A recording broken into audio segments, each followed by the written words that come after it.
let's pretend today has been a day where I didn't manage it. The dog got off the lead and bit somebody, whatever.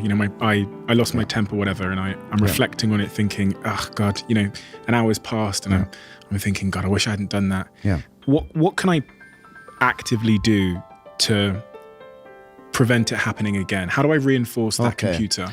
Let me go back to the dog, because it's probably the best example. What you wouldn't do, I hope, is kick the dog. The dog's doing what the dog does. The dog doesn't know.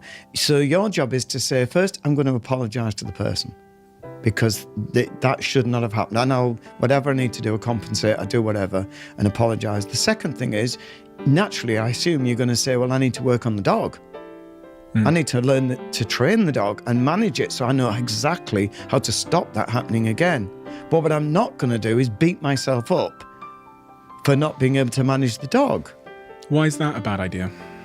Beating yourself up? Yeah. Just like, oh God, I'm such an idiot, I shouldn't have done that. It's sort of self-evident. I mean, again, this is the devil in the detail. If you said to me, when I do that, it makes me feel better just to think, right, I've had a go at myself here, and there's nothing wrong with that. But what I'm going to do is draw a line after a certain time, and then I'm going to say, right, you've had a go at yourself, get over it. Yeah, let's put that into action now. Right? Then I'm not disapproving. I think it's self-evident that I'm not going to approve of somebody beating themselves up and going back to the same thing over and over and over, and then escalating that. So it doesn't just become, I can't manage the dog, I'm an incompetent person. And I get things wrong, and everyone else seems to do this. What's wrong with me? That's the problem. It's now going down a very dangerous route. Is that depositing certain evidence into the computer about you not being worthy, which then is going to make your chimp respond? Yeah, well, the chimp's going to be irrational. So when the chimp brain takes over, because it puts our beliefs in as well as we do.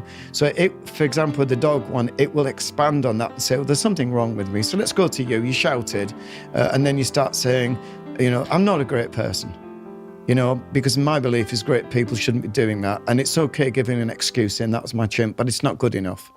And I can't allow it to happen again. And I've done damage to this person irreparably. And now you can say, oh, it's starting to escalate, and you're putting all these beliefs inside your system.